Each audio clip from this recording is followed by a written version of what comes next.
Vamos. Aí, a Roquete Pinto transmitia segunda, quarta e sexta. E a Marique Veiga terça, quinta e sábado. Domingo não tinha rádio, era folga de todo mundo. Pra você ver, os caras, porque o transmissor era muito quente, então não tinha como ficar o dia inteiro ligado. A hora do almoço parava, não tinha rádio a hora do almoço. Então são coisas que hoje, pra gente, 100 anos depois, é surreal pensar nisso, né? Pô. Você não pode transmitir durante 5, 6 horas porque o transmissor não aguenta. E no outro dia tem que esfriar o transmissor. E as rádios revezavam. Uma transmitia 3 dias por semana, a outra 3 dias por semana. Muito e domingo bizarro. ninguém trabalhava. Muito bizarro. Porra, hoje em dia a gente nem desliga o computador. Pois é, meu notebook eu não desligo, fica ligado direto. Exato. Celular, a gente não desliga celular. Por que eu puxei esse negócio da rede, né? Porque Sim, é. A gente vai falando e vai... A gente vai falando e tem que lembrar o Alzheimer, esquece. Não tem como não. fazer podcast. Não dá. Nossa, que piada de mau gosto. Mas vamos lá. É.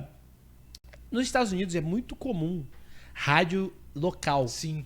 Rádio local, assim. Então, tem uns caras que são... Agora vai me fugir o nome.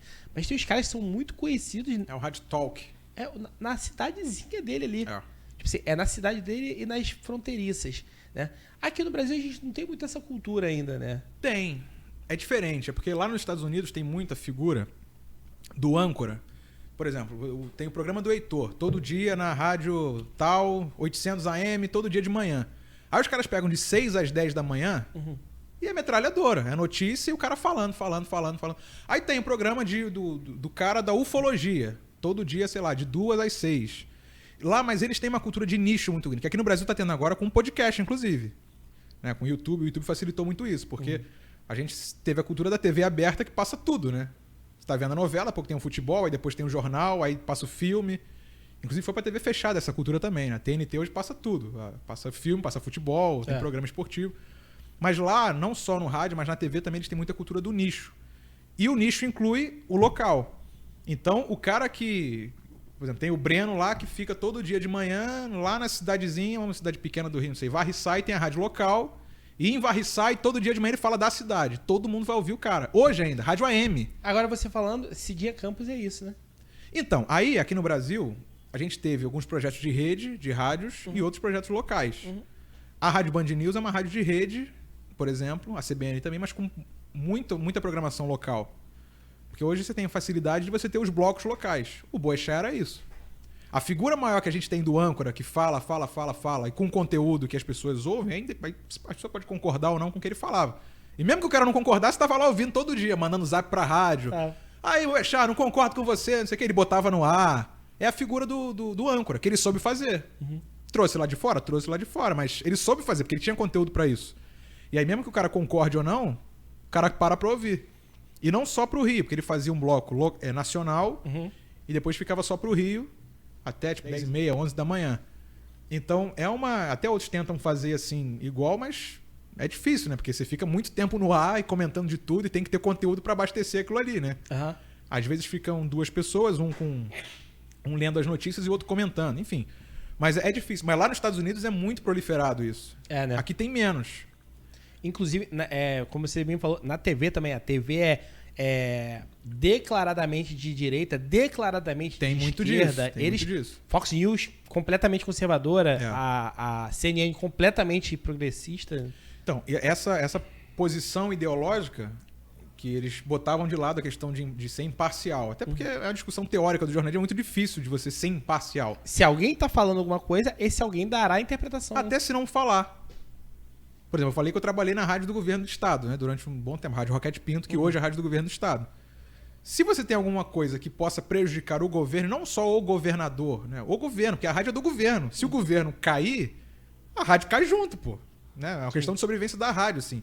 Então você pode não falar algo que possa atrair uma coisa ruim para o governo.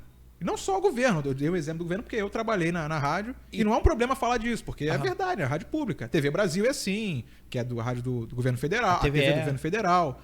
Pois é, a TV Cultura, a TV Cultura de São Paulo. Do governo de São Paulo, né? TV Cultura do governo de São Paulo. Você acha que ela vai dar uma notícia contra o governador ou contra o governo, algum secretário? Não vai, mas aí é mau caratismo? Não, é a linha editorial da TV.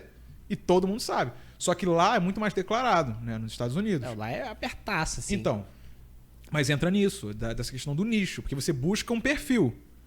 E aí, se o cara se identifica, ele vai ver. Né? Se ele não se identifica, ele vai ver outro. Você como jornalista, você pessoalmente, você acha que é ok o cara não precisar buscar a parte de isenção? Ou o que você acha como jornalista? Cara, depende muito, assim, da situação. Por exemplo, eu falei isso. Mesmo se você não fala, você está falando, né? Isso é discussão até de linguística, análise do discurso. Se você não fala alguma coisa, você também está querendo dizer alguma coisa. Agora, hoje em dia, com o clima que a gente tem no Brasil, assim, de um fla-flu político muito grande, tem gente que prefere se abster. Né? Dependendo da posição do cara, se na empresa dele uns pensam A, ele pensa B, ele não vai se declarar. Né? E com futebol também, né? Quantos a gente vê aqui? Hoje que a gente tem um movimento de alguns jornalistas falarem, é um time que torce, né? Um ou outro. Eu não falo. Eu não tenho cancha de bancar, porque hoje, por exemplo, eu cubro Fluminense e Vasco. Eu sou Fluminense e Vasco, até porque eu torço pro Vasco e bem, pro Fluminense e bem. E torço pro Flamengo e pro Botafogo, porque eu vou fazer jogos melhores. E você tira, pelo menos no futebol, aí eu não sei de política porque eu nunca fiz cobertura política, né? Mas no futebol você perde um pouco dessa paixão de torcedor. Você torce pra todos irem bem, pra você fazer.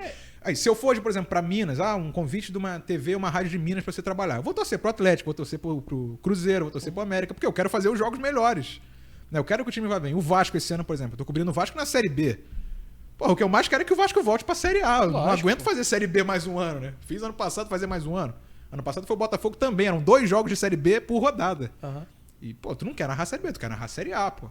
Tu quer narrar o time indo pra Libertadores, né? O time avançando. Então, pelo menos no futebol é um pouco mais tranquilo. Claro, sempre tem um que mais fanático que outros e acaba colocando o coração na frente. Agora, se o cara sabe lidar com isso, não vejo problema. Eu sempre soube lidar com isso. Pra mim nunca foi um problema. Agora, outras questões, por exemplo, questões políticas, às vezes religião. O cara trabalha numa TV religiosa e não gosta. Aí eu acho que é mais problemático, né?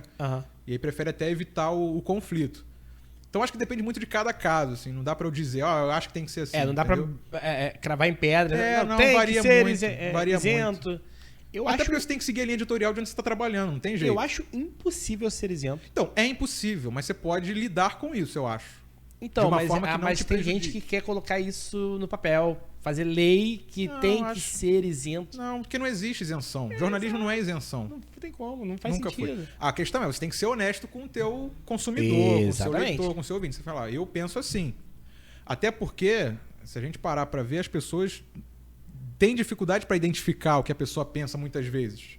Você pode maquiar o que você pensa e passar de outras formas. E convencer alguém sem dizer o que você quer dizer, entendeu?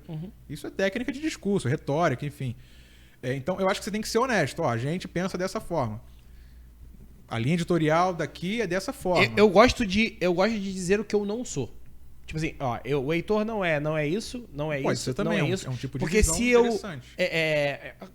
Hoje já gravei outros episódios e eu tava falando sobre isso. Quando eu me identifico como X, se eu saio um pouquinho daquele X, tá vendo? Não é não. Calma, não precisa do pacote inteiro. Eu posso ter um pouquinho desse pacote e uma outra coisa de um outro pacote, por que não? Sim. Fala, pessoal, esse foi um corte do Tudão Cast. Tá? Se você gostou dessa história, dá uma olhada no episódio completo que tá aqui na descrição do canal. E lá no canal a gente tem muito mais histórias maneiras como essa. Dá uma curtidinha lá, assina o canal. Fico por aqui, até mais. Valeu!